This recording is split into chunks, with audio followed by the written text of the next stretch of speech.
এটা এগুলোর নামই শুনে নেই অনেকজন। হ্যাঁ, অনেক ব্র্যান্ডের ক্যাসেট আছে আমার কাছে, কোম্পানির ক্যাসেট নাই। আমার ব্যাপারটা জানে কুমার স্যার। এই দরজার ওপাশে আছে সঙ্গীতের এক অদ্ভুত সংগ্রহশালা। আপনি যতটা কল্পনা করতে পারেন তার চেয়েও রেয়ার কালেকশন আছে আলমগীর সাহেবের কাছে। চলুন উঠে পড়ি সঙ্গীতের টাইম মেশিনে। আসুন।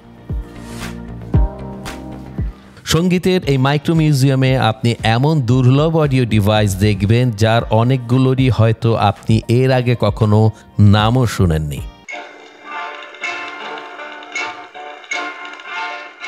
যেমন ধরুন এই টিউব অ্যাম্প্লিফায়ার।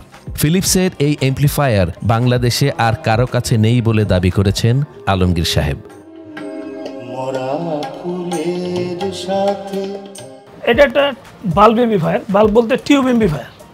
এটা বাংলাদেশে অনেকজন চিনেই না, একদম পুরোনো আমলের লোক যারা আছে তাদের কাছে যদিও থাকে। আগে বাল্বের রেডিও পাওয়া যেত, টিভি পাওয়া যেত। আর এটা হলো টিউব অ্যাম্প্লিফায়ার। এটা হলো 14টা টিউব দিয়ে তৈরি, বাংলাদেশে কারো কাছে নেই। এটা এখনকার দিনের যে সাউন্ড, সেই সাউন্ডের সাথে এটা মিলে না। এটা আপনার মাথার ব্রেন আপনি এফেক্ট করবে না। গান শুনলে আপনার সারাদিন গান শুনবেন কিন্তু আপনার মাথা ধরবো না। এই বিশাল আকারের ক্যাসেট রেকর্ডারও পুরো দেশে একমাত্র তার কাছেই আছে। কখনো শুনেছেন পোর্টেবল রেকর্ড প্লেয়ারের কথা? এই যে দেখুন,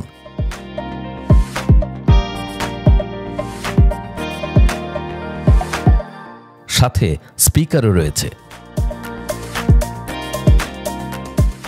দেখুন এই স্পুল প্লেয়ারটি। অনেকে হয়তো এটি শুধু বিদেশি সিনেমায় দেখেছেন।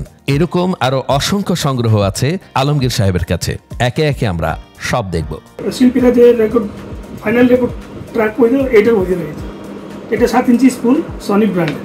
এবার দেখুন একটা কিউট ডিভাইস। এটা এই যে বললাম, রবীন্দ্রনাথের একটা লাইন আছে, এতটুকু যন্ত্র হতে এত শব্দ হয়, দেখিয়া বিশ্বের লাগে বিষম বিস্ময়। লাইনটা এই যন্ত্রের সাথে খুব মানিয়ে যায়। আলমগীরের কাছে আছে 10,000-এরও বেশি অডিও ক্যাসেট।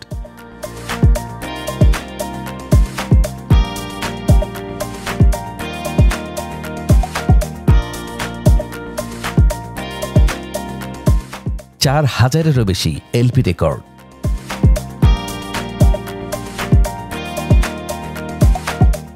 1000 ইপি।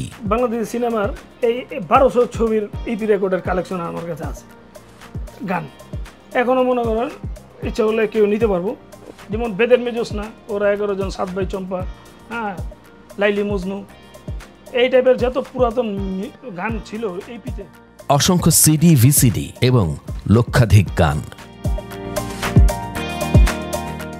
আমার কাছে ক্যাসেট হইব প্রায় 10,000, 1010, সিডি হইব প্রায় 4-5 হাজার, আর পরে রেকর্ড আছে প্রায় 3-4 হাজার, 1000 খানিক হইব ইপি রেকর্ড আছে বাংলাদেশি ফিল্মের, ইন্ডিয়ান, পাকিস্তানি মিলায়। জনাব আলমগীর কিন্তু কুমার শানুর চরম ভক্ত। সবাই আমার মতো মোটামুটি ভালো করেই জানে যে আমি কুমার শানুর অনেক বড় ফ্যান। শুধু কুমার শানুরই 13,000-এরও বেশি গানের সংগ্রহ আছে তার কাছে। কুমার শানু গান গাইছে এই পর্যন্ত প্রায় 26,000-এর কাছাকাছি। হ্যাঁ, 23টা ভাষায়, এর মধ্যে 12-13 হাজার গান আছে আমার কাছে রেডি। কুমার শানুর গান, গানের ইতিহাস এবং তার জীবনী যেন আলমগীরের একেবারে মুখস্থ। একটা হলো গিনেস বুক ওয়ার্ল্ড রেকর্ড, একদিন 28টা গান 10-12 ঘন্টার মধ্যে রেকর্ড করে ওই আমেরিকা চলে যায়। আমেরিকায় একদিন দিবস পালন করা হয় কুমার শানুর নামে, এটা হলো কুমার শানু ডে। এটা বাঙালি প্রথম। তারপরে 5 বার পরপর ফিল্ম ফেয়ার অ্যাওয়ার্ড, 6 বারও পাইতে ওই নিজেই না করছে যে আমি আমার দিয়ে কে অন্য কেউ পাইলে আমি খুশি হব।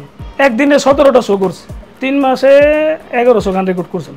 এগুলো অনেকজন জানে না, আরও অনেক হিস্ট্রি আছে, বললে যাইতে হয়ে যাবে। এছাড়াও তার কাছে এমন এমন অ্যালবামের সংগ্রহ রয়েছে যেগুলো মূল কোম্পানির কাছেও নেই।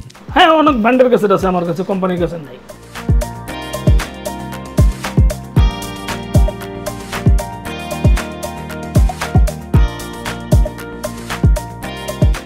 এটা একটা তালাত মাহমুদের ডাবল ক্যাসেটের প্যাক। হ্যাঁ, সচরাচর এটা বাংলাদেশে আছে কিনা সন্দেহ। এটা একদম এখনও ব্র্যান্ড নিউ, এটা কারো কাছেই নেই। এটা হলো বেগম আক্তার।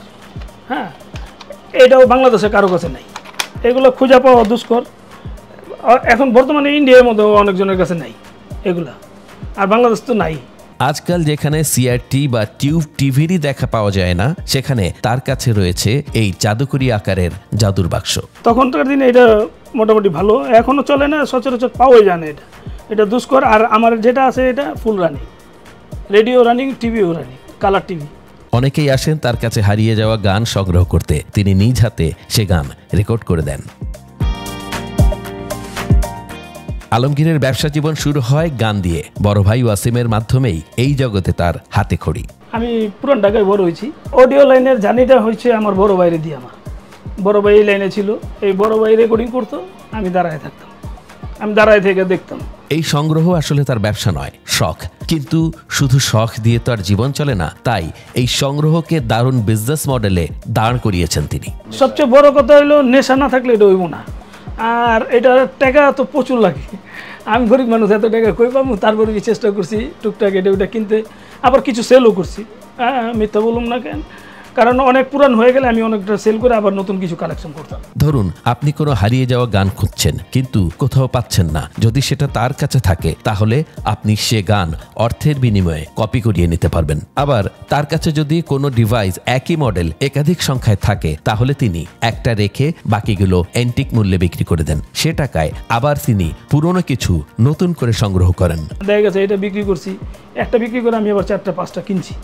হ্যাঁ, এটা একটা শখ, নেশা, যে এটা বেচতে হবে এরকম না।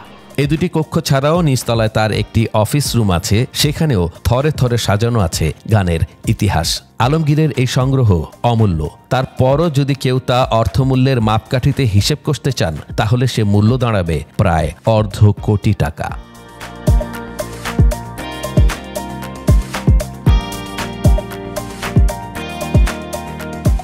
পুরনো ঢাকার লালবাগে বসে আলমগীর জড়ো করে চলেছেন বিশ্বসঙ্গীতের হারিয়ে যাওয়া ইতিহাস। দেশে বিদেশে যারা নিজ উদ্যোগে নিজের ঘরকে জাদুঘরে রূপান্তর করেছেন, আলমগীর তাদের মধ্যে একজন। শুধু প্রচার বিমুখতার কারণে তার কথা খুব কম মানুষ জানে। তারপর একটা সময় দেখে গেছে এই লাইন আস্তে আস্তে প্রায় বন্ধ, অডিও ব্যবসা আস্তে আস্তে বন্ধ হয়ে গেল। কিন্তু আমরা আর এই লাইন থেকে ফেরতে পারলাম না। গানটা একদম রক্তের মধ্যে মিশে গেছে, যার কারণে গান আর ছাড়তে পারিনি। বিভিন্ন জায়গায় ট্রাই করছিলাম, কিন্তু আসলে আমার দিয়ে হবে না। কারণ কি, এই লাইন ছাড়া আমি বেকার। দেখছি জেনেই গেছি আমার ওই গান কানের মধ্যে আহে, ওইটাই আমার কাজ করে। তে অনেক বকাও শুনছি, বাপ মার বকাও শুনছি যে এটা ছাড়া অন্যটার ধর এই যে, কিন্তু আসলে ওই যে মনের থেকে তো স্যাটিসফাই না। মোহাম্মদ নেসার, বাংলাদেশের খবর।